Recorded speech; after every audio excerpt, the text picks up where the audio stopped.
పేరే నీ పేరు? స్వామి.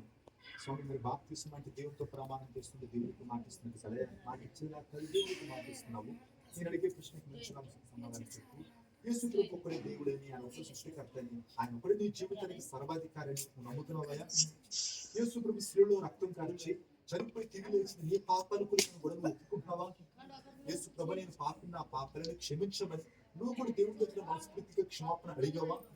యేసు ప్రభు రెండోసారి కదా ఆయన వస్తాడని నువ్వు నమ్ముతున్నావా?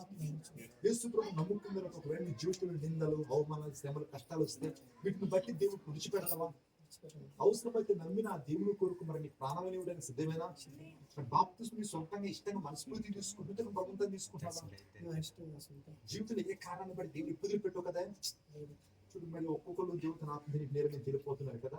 అట్లా తేలికిన ఆత్మీయ నింపినట్టు కాదు. ఏస్తున్నాను పాపం ప్రతి ఒక్కరికి దేవుడు ఆత్మని అనుగ్రహిస్తాము. కొంతమందికి అరుదుగా ఉంటుంది.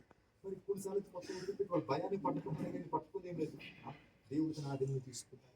మరి ఎంతో మంది కలిపేసి దేవుడిని చూపించారు, పర్లోకి దర్శనంలో చూశారు. మంచి సమయం కాబట్టి ప్రభా నిశ్చిత మాత్రం నాకు కడపన్నా నాతో మాట్లాడి నీ ఆత్మకి నింపాయని కళ్ళు మూసుకొని ముందు తీసుకుని తప్పులు క్షమాపడి ప్రభా ప్రతి తప్పులు క్షమించు. నీ రక్తంతో నన్ను కడుగు ప్రభా. యేసు రక్తము ప్రతి పాపముల నుండి పవిత్రులుగా చేస్తున్నాను. ఆ రక్తంలో మనకి పాప క్షమాపణ ఉన్నది, ఆ రక్తంలో మనకి విడుదల ఉన్నది, ఆ రక్తంలో మనకి జయం ఉన్నది. హల్లెలూయా. ప్రభా నీ రక్తంతో కడుగయ్యా, నీ ఆత్మతో నింపు ప్రభా. నిశ్చితమతి నా కనబడు నాతో మాట్లాడు అని మంచి గాలి పీల్చుకుని ముక్కునూరు గట్టి పట్టుకుని మనసులో ప్రార్థన చేసుకుని ఊరికి రవ్వ మంచి గాలి పీల్చుకొని ముక్కునూరు గట్టి పట్టుకుని నువ్వు ఇచ్చిన సాక్ష్యమును బట్టి ప్రభు యేసుక్రీస్తు నామములో నేను నీకు బాప్తిస్మం ఇస్తున్నాను.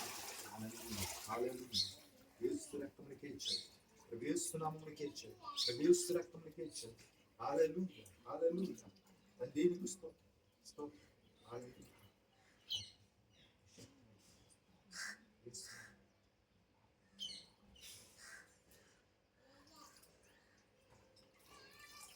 Thank you.